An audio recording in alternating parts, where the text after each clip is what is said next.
The X-Zone radio and TV show is largely an opinion talk show. All opinions, comments, or statements of fact expressed by Rob McConnell's guests are strictly their own and are not to be construed as those of the X-Zone radio and TV show or in any manner endorsed by Rob McConnell, Relmar McConnell Media Company, Talkstar Radio Network, its affiliated stations, or employees.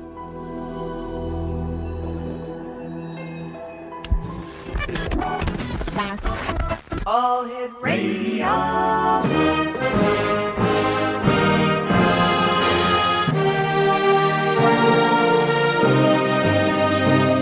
Welcome to the X-Zone, a place where fact is fiction and fiction is reality. Now, here's your host, Rob McConnell.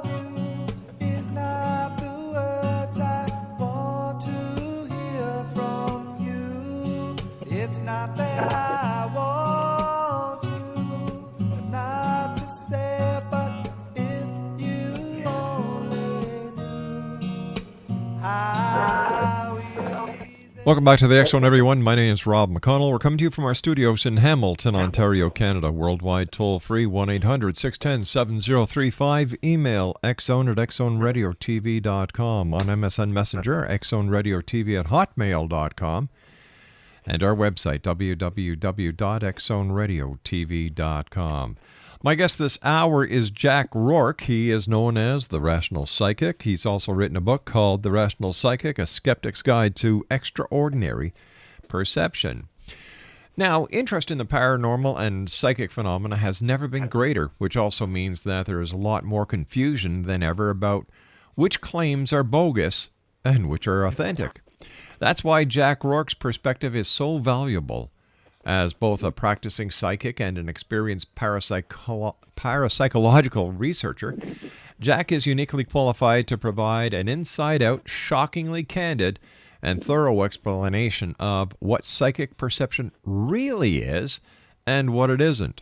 Now, in The Rational Psychic, he offers detailed, thoughtful, and sometimes surprising examination of, seemingly supernatural and psychic events.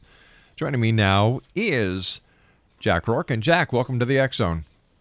Rob, thank you so much for having me. I've been looking forward to meeting you for some time. Well, thank you, Jack. Tell me, what is a rational psychic? Well, I'm glad you started with that question because it's really important for people to understand that when I say rational psychic, I'm not necessarily talking about myself. From the outset, I've never been interested in writing a book about myself. In fact, the book starts off kind of explaining that. We actually did an 11th hour rewrite right before the book went to press. And so what I like to tell people straight out of the gate is a rational psychic is anyone grounded in fact, who works with integrity, who's motivated by the desire to selflessly serve others with love. And that's really what it means to be a rational psychic. Be grounded in fact, and to serve others with integrity and love. And so the subtitle, A Skeptic's Guide to Extraordinary Perception, is also equally important to understand because you know yourself, I'm sure you've had many, many interesting guests on your show over the long run of it, and a lot of them may have been claimed to be skeptics. Yes. And in the media, we're used to seeing skeptics portrayed as people who, wouldn't believe in a UFO if it landed on top of their house, or wouldn't believe in extrasensory perception if, even confronted by the most convincing statistics and data. Exactly. And so, really these people are cynics. They're not skeptics because the definition of a skeptic is someone who investigates, inquires, and follows through and examines that which is assumed to be true in an open and honest way. And so what I'm challenging readers to do with the rational psychic is to come from a place of integrity, to open their minds, and to look for ways to examine this really controversial subject in a really open and honest way. So at the end of the day, we can better act with integrity toward ourselves, love ourselves, and in the case of people who are actually practicing psychics, to serve in a more open and real way. All right, Jack, you and I have to take our first break. It's 2 minutes, and we'll be right back. Thanks very much for joining us. This must be a very busy time of the year for you. Actually, it is. Okay. Exonation, my very special guest this hour is Jack Rourke. He's the author of The Rational Psychic, A Skeptic's Guide to Extraordinary Perception. Now, here's the website, www.jackrourke.net, and that's www.jackrourke.net. And Jack and I will be back on the other side of this 2-minute commercial break here in the X Zone. Don't forget, the X Chronicles newspaper comes out this coming Wednesday, and it's filled with Halloween memorabilia. It's filled with Halloween history, but there's also some very interesting stories that are going to shake you to your very boots. My name is Rob McConnell. This is the X Zone. Jack Rourke and I will return on the other side of this 2-minute commercial break as we continue from our studios in Hamilton, Ontario, Canada. Don't go away.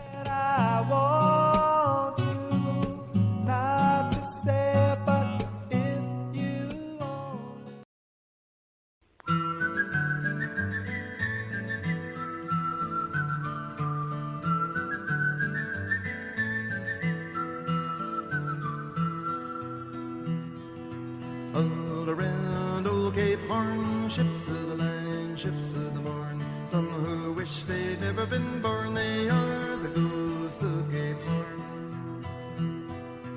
All around a riddle rum with a rim dim diddy and a rum dum dum. Sailing away at the break of dawn, they are the ghosts of Cape Horn.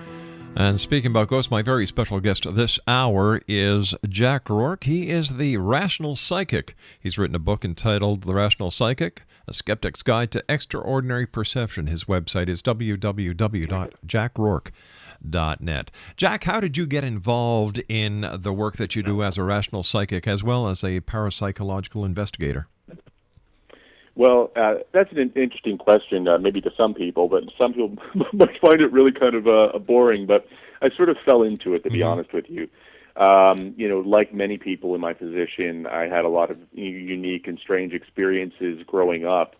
And with me, when I got to that age, I didn't believe in psychics. I didn't believe in any of this, and it just seemed all I knew about sort of psychics was the sort of gypsy psychic or sideshow type psychic where you find in any seaside or what have you, or some street corner, and so I didn't believe in it, and yet I continuously had all these really, really strange confrontations and experiences, and I list some of my early experiences in the book, and in some detail, because I want readers to understand that the journey that the character goes through, as I speak about myself as a character in this book, because I wanted to make sure there was a real arc that folks could follow and see where I came from and where I ended up as far as on the last page of the book.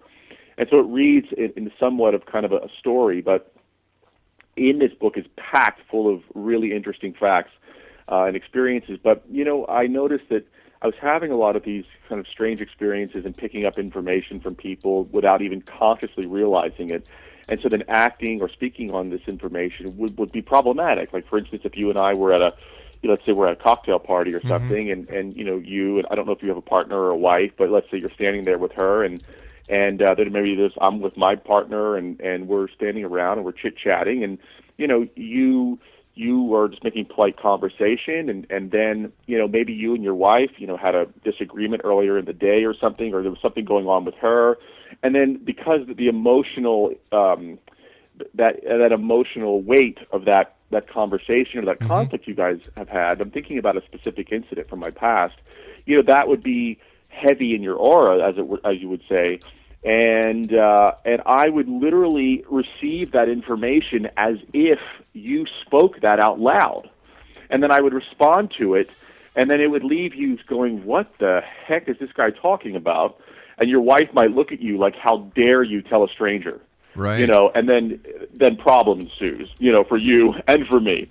And so these types of things happen to me again and again and again. And then I talk about a specific incident in my book in the very beginning, because it was important for people to understand that we are extrasensory beings, and when this type of thing occurs, we're not aware that it's happening. And when you become aware that you're receiving information in an other than normal, quote, normal way, it can really shatter your definition of yourself and reality as you know it. And so, in laying out the rational psychic, the first half of the book, or the first third, I should say, is really designed to help you understand and see, understand the character of Jack Rourke, who I am, where I came from, and how and why the noise of our brain can give us information or make us feel or sense things that maybe aren't necessarily actually psychic, but nevertheless experientially very real. The whole book as itself is designed to help you identify the psychic signal from the background noise created by your brain. Wow. And this is it's really essential. Anyone who's interested in psychic phenomena needs to read this and understand how to distinguish that true psychic signal from the noise that we use to make metaphors and different mythological beings and creatures to satiate our quest for knowledge. So this is something that I found really, really important in my life. So tell me, Jack, is the paranormal real? Are there ghosts? Are there demons? Where do we draw the line between sensationalism and reality? Wow, that's a really, really important question.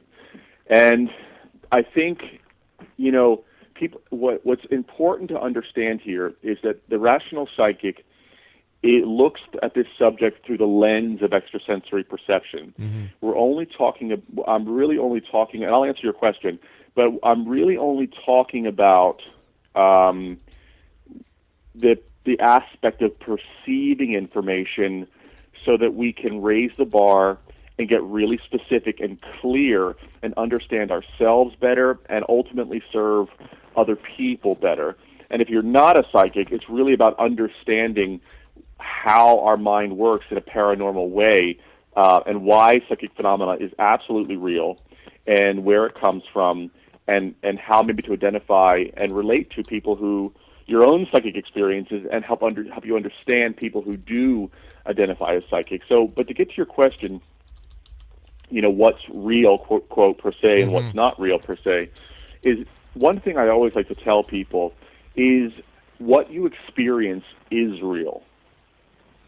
And when I say that, it's because what is real is in large part defined on your emotional response to a stimuli.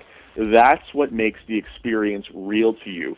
And believing in that, the effects of that on your nervous system, on your mind, on your belief systems, are what make things real. The question of whether, I say as far as ghosts, what I say in my book about ghosts is the term ghost, by and large, looking at it through the lens of perception, is an umbrella term of a confluence of things that are perceptually similar. Meaning, now, do I believe that ghosts exist as a separate, standalone thing? Yeah. I think that there are instances where that's what the evidence really, really supports. But in looking at it, in looking at as far as perception, the perception of that information, we're not separate from our environment, and so the ability to perceive that. I'm exploring how and why we can perceive this information. Now, I do tell a story in the book that to me was really, really fascinating. I tell a story about a time when I was co-leading a ghost tour on at a really famous location, and my colleague, she was speaking to the group at the time, and we were dating, and so I'm a very protective person, so I felt like, as a man, I felt responsible to protect her. And so she was talking to this group of about 40 people, and I was standing along this walkway that was just on the other side of that railing, was a large area where no one was supposed to be walking. And I noticed in my peripheral vision there was a man walking toward us, and he was going to be passing through a doorway that he would interrupt the entire group, and feeling protective, I turned to say, hey, you can't walk through here, and once more, you're not supposed to be walking where you're walking. Mm-hmm. And so as I turned to confront the man, as he stepped through the doorway into where we were, he vanished. Poof. And I literally, it was like one of those cartoon characters, swings his jaw back and forth, yeah, what just happened? Yeah. And then right when my brain was kind of offline, and I'm sort of thinking, didn't I just see that? Maybe I didn't see that. A security guard walked, not even 2 seconds later, stepped through that same door, stopped dead in his tracks, had the same experience I did, what the hell? And he looked at me and he said, where'd the guy go? And so here we saw him at different times, at different locations from different angles. He was following him. I saw him. He walked in. He looked at me and said, where did the guy go? And I said, you tell me. So there was something that we both saw and that we both reacted to. Now, we could talk all day about perceptually why we both were able to see this thing. Me being protective of my girlfriend, I had a need relevance to perceive this information that maybe otherwise would have remained completely unconscious. And similarly, the security guard, it was his job, his livelihood, feeding his children, depended on him keeping people out of certain areas. So he had a need relevance to protect this certain area. And yet, this thing, whatever it was, it vanished, and we both saw it independently. So it's really interesting. But there again, does this information exist separate from who we are?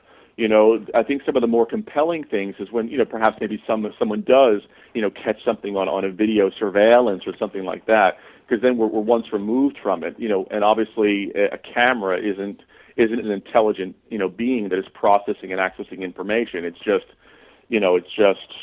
recording whatever it sees, Yes. On the subject of demons and things like that, I mean, there's just a lot of hysteria surrounding that subject. And I talk about in the book at length, actually, about a case where I worked with a man who believed he was possessed by several demons. Well, before we get to that, I'd just like to stick to ghosts for a second, because there's an interesting story that I'd like to talk about when we come back from the news break. That's coming up in about less than a minute from now. In your book, The Rational Psychic, you've explored the subject of spectrophilia, the paranormal belief of having sex with ghosts. So let's talk about this when we come back from this commercial break with the news. Jack Rourke's our very special guest this hour, X-Zone Nation. He's the author of The Rational Psychic. No, that's right. You got your pencils and paper ready? Because here we go. The Rational Psychic, a skeptic's guide to extraordinary perception. Now, his website is www.jackrourke.net. That's www.jackrourke.net. And I'll spell that for you. JackRourke.net. Talking to Jack Rourke this hour, the Rational Psychic. And Jack and I will be back on the other side of this commercial break with the news as the X-Zone continues. Where? Right here on the Talkstar Radio Network, X-Zone Broadcast Network, UK High Definition Radio, Euro High Definition Radio, Star Cable affiliates worldwide, just like KKRP in Oklahoma and KOHI in Oregon. We'll be back on the other side of this break. Don't go away. Come all of you rusty old seagulls, follow the bright southern cross.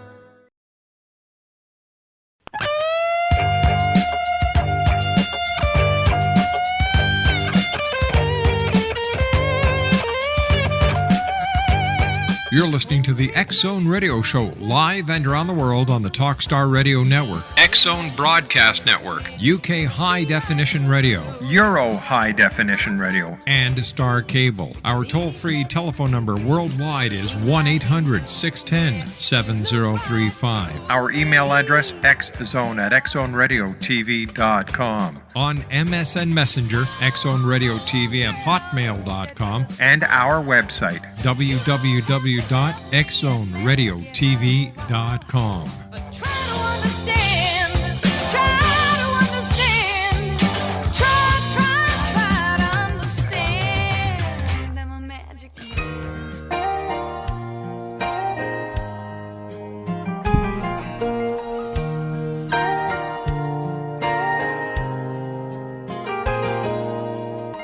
It's amazing how you can speak right to my heart.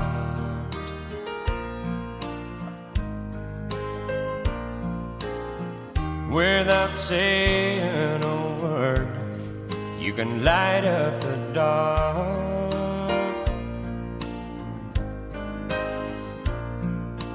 Try as I may, I could never explain what I hear when you don't say a thing. The smile on your face lets me know that you need me. There's a truth in your eyes. And welcome back to the X-Zone, everyone. We're talking to Jack Rourke this hour. He is an author who's got a brand new book out, and Christmas is right around the corner, X-Zone Nation. So if you have any friends, relatives, or if you'd like to give somebody that you've just made the acquaintance to who's into psychic phenomenon, this would be an ideal Christmas gift. It's entitled The Rational Psychic, A Skeptic's Guide to Extraordinary Perception, and Jack's website is www.jackrourke.net. Now, Jack, you've got to tell me about spectrophilia. Do people actually have sex with ghosts? Well, you know, a lot of I like to tell people this is a really, among uncommon phenomenon, this is extremely common. You know, for some reason it seems that, you know, that many seemingly paranormally afflicted people who come to me have this complaint. And it takes a lot of patience, a lot of compassion to listen and to deal with people who are having these experiences without really sort of judging whether or not they're actually having sex. And the reason being is I want to attune myself to where they are, what their needs are, without getting caught in sort of the mythology of what they believe is going on. And, you know, at the end of the day, the way that the successes that I've experienced in working with people has really resulted from helping people understand the nature of their emotional needs, sometimes how the environment influences their biology. But at the end of the day, resolution always comes by rediscovering or reconnecting with one's personal power. And what I found is that by indulging too much in belief systems or those things we can't readily prove, what we're doing is we're undermining the person's ability to rediscover their own truth about who they are. And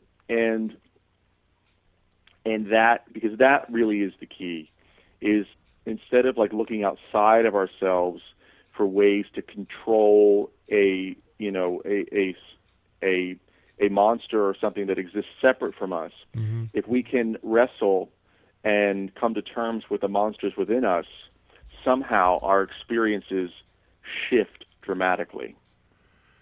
So help me understand how people can actually believe that they're having sex with a ghost.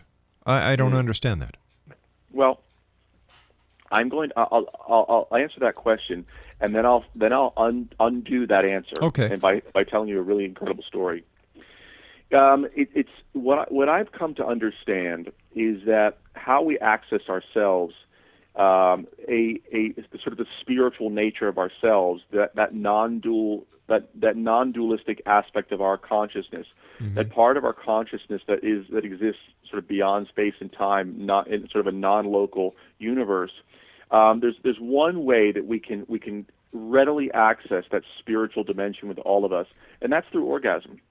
If you think about it, in the height of passion with your wife or a partner, and that moment of transcendence that occurs, we're actually when we are in union with our partner, we are thrust into realization of an aspect of ourselves that is much broader. Literally, the boundaries of how we define ourselves, they go away.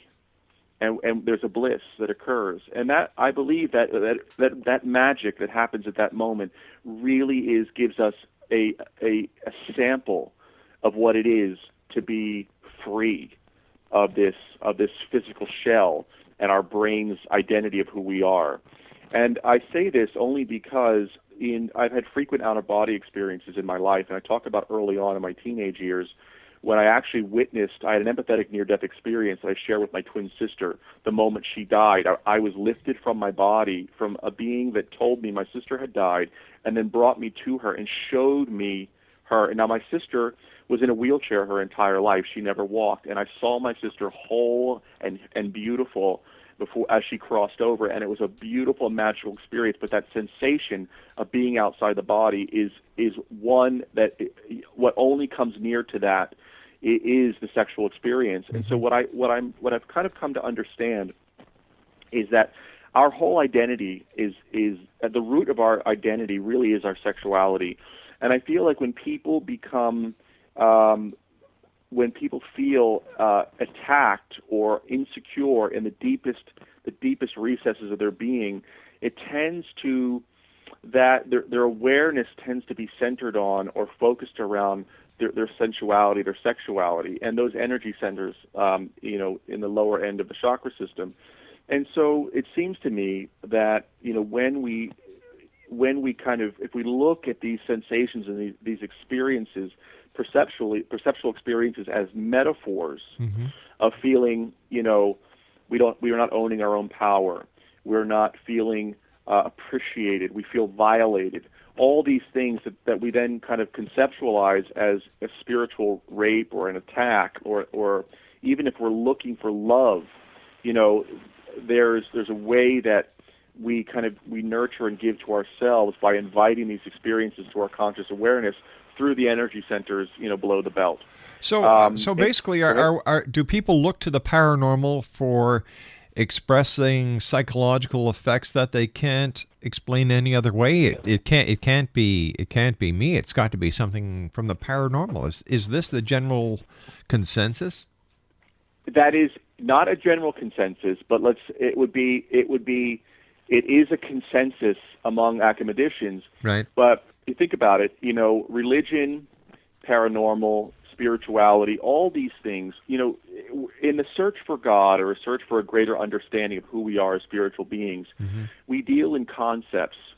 In many religious traditions, there is no word per se for God, because that would mean that would limit God or the spiritual to being a concept that we can actually analyze and hold as a complete thought, and that's just simply not possible. So we have to understand, no matter how we define our quote spiritual experiences, we're only doing so in a way that we can wrap our minds around it. And these types of things are much, much broader in their scope than we can possibly imagine. As far as so religion, paranormal, some aspects of psychology, perhaps the spiritual aspects of psychology. We're doing the best we can with language, the concepts of language, to encapsulate ideas to describe the experiences we're having. So we can't say that we can't deal in absolutes, that all experiences are just projections that we use a paranormal vocabulary to define. But certainly we can have paranormal experiences or project emotional issues that can manifest in our experience in paranormal ways. So help me understand here. Is the paranormal real, or is it manifested by a person's psyche? Okay, real being something that's independent and separate from us, correct? Yes. Okay, here, this is the important thing to understand, is that when you step away from belief system, and in the rational psychic, I don't use any spiritual metaphors, and I just try to look for facts. Real. What is real is the experience. This is real. Now, if I could open my door to my house right now and say, okay, you demon, you angel, you ghost, you come in and sit down and let's have coffee, do these things exist as solid, separate beings, separate from who we are? Perhaps they do. But by labeling them angel, demon, this and that, these are just concepts. And so we really can't say you angel, you demon, you ghost. The experience of these things may indicate that there is something real out there that arguably is separate from us. But the truth of the matter is that we live in a sea of consciousness where ultimately we are all one. We are all come from one source. So at the deepest level of our being, we are all interdependent. And it's how we choose to experience these phenomena. Really, what we're doing is experiencing another aspect of ourselves as we move down a path of healing and self-growth and self-awareness. Even if, Rob, if you and I met in a supermarket and I looked at you and said, I don't like that guy's sneakers, and you looked at me and said, that guy has funny hair, and we didn't like each other, how we experience each other. If I look at your funny sneakers and say he must be a clown, and you look at my hair and go, that guy must be an idiot.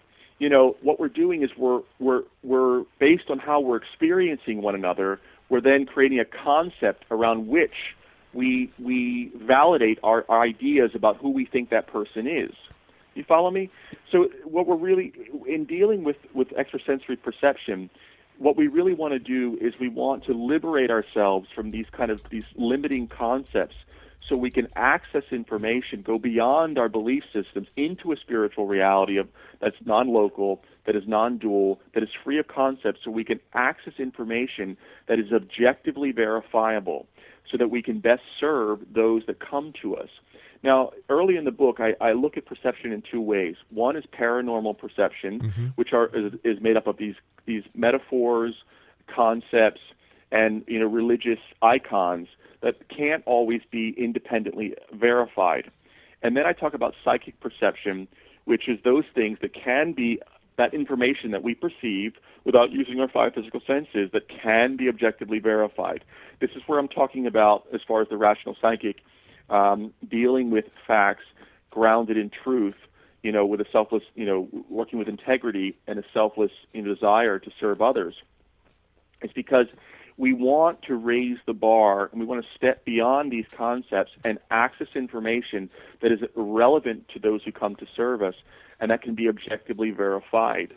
If we only deal in sort of quasi-religious terms, they're only real to me if my belief system ascribes to that. But if I can access information that says, this morning you woke up, you had a pill sitting next to your bed. Before you got out of bed, you ate the pill and drank the water glass that you set next to your bed before you got in bed. When you got into bed the night before, and this is a ritual you do every day, and maybe that's true, and you say, oh my God, how does this guy know that? That's me accessing information that can be readily verified. If I say to you, there's an angel that stands next to your bed and watches over you at night, that makes you feel good, but that's not readily objectively verifiable. And so what we're wanting to do here is to, like I said, is to raise the bar, to go beyond form and concept into a dimension where we can grasp real information that can be objectively verified. And that's so really basically what you're saying is that we're all hot-wired together at some point in our psyche. Yes, that's exactly true. Because what I talk about later on in the second half of the rational psychic is exactly why people who wield credible extrasensory perception are able to perceive information. At the moment of the Big Bang, everything was one, and as it explodes outward, we're still connected. There's a quantum interconnectedness, and if you think about it, if the creative force that gave birth to this universe is a universal consciousness, call that God if you want, or whatever term that feels good to you, there's an awareness, a self-awareness that animates your being, beats your heart, and beats mine as well, and it's the same consciousness manifesting in a different way, so we can know ourselves, so we can grow. We like to think that we're all individuals, but we're not. We're one beautiful big expression of a divine consciousness that is evolving and coming to know itself to a myriad of different experiences. I talk about what's called the holographic universe, or the holographic brain theory, the holographic universe theory, and what that says is that information is distributed evenly throughout the cosmos.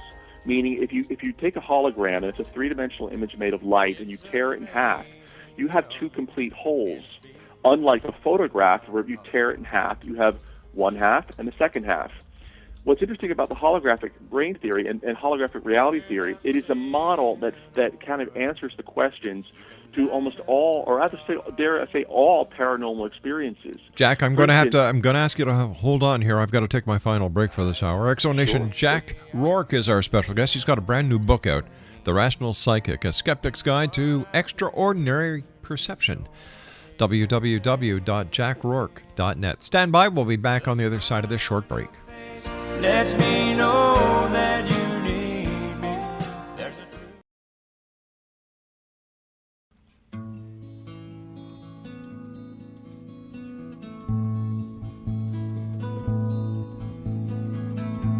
If you could read my mind, love, what a tale my thoughts could tell. Just like an old-time movie about a ghost from a wishing well, in a castle dark or a fortress strong with chains upon my feet. You know that ghost is me, and I will never be set free as long as I'm a ghost you can't see. Exonation, Jack Rourke is our guest. He's got a new book out. It's entitled The Rational Psychic, A Skeptic's Guide to Extraordinary Perception. www.jackrourke.net is his website. That's www.jackrourke.net. Jack, before we went to the commercial break, you were explaining something, and I'm sorry I had to cut you off. So if we could just finish that thought. Oh, no problem. I was talking about holographic brain theory, holographic reality theory, and basically what we're saying is that information is distributed evenly throughout the universe, and that because the nature of reality is what the research is indicating is holographic, and that we are just tools that the energy of the universe kind of flows through. And then we animate it with our awareness. And so what happens is we live in this holographic reality. A hologram is something that if you could tear in half, tear into quarters and eighths and sixteenths and go on and on and on, tearing it in infinitely smaller pieces, what happens is because it's a hologram, each individual piece that you create has all the information of the original whole. And so because it seems that we do live in a holographic reality, that as consciousness divides itself up, first, there were 100 million people on this planet, to 1 billion, to 6, to now almost 7 billion people. Within each mind, within each consciousness, still resides all the information that was in the original whole. And we all are interconnected. We see evidence of this, that the consciousness. Why is it that, at the same time in the United States, someone created the telephone as the same as someone in Britain? These types of things. We why do monkeys in Africa discover how to use, sticks as tools, and then, boom, across in Asia, monkeys there, all of a sudden are doing it as well. We're all interconnected. And so what I talk about and we're not even going to scratch the surface really, is that because of this quantum interconnection, this is why people who can wield extrasensory perception are able to access information from other people, about other people, and distant locations, because we're all interconnected. And if you really want more, you have to look into The Rational Psychic: A Skeptic's Guide to Extraordinary Perception. There's information and detail and research information that will explain the nature of extrasensory perception like no other psychic book has. It talks about why it's real, how it works, what is unique about the psychic personality, and how people are groomed and conditioned to be extrasensory. I talk about why all people are extrasensory, but maybe not all become psychic. What the difference is between being extrasensory and actually being psychic. We didn't even scratch the surface. I'm sorry to say. Well, Jack, as I told you during the commercial break, you're going to have to come back on, and you've got to continue this very interesting conversation. Until then, my friend, I want to thank you ever so much for joining us. It's been a great pleasure talking to you. Continued success, and we look forward to the next time you join us here in the X Zone. X Zone Nation, Jack Rourke has been my guest this hour. www.jackrourke.net. He's the author of The Rational Psychic: A Skeptic's Guide to Extraordinary Perception. I'll be back on the other side of this commercial break at 6.5 minutes past the top of the hour as the X Zone continues with yours truly, Rob McConnell, from our studios in Hamilton, Ontario, Canada. Don't go away. 6.5 minutes past the hour. We'll be back.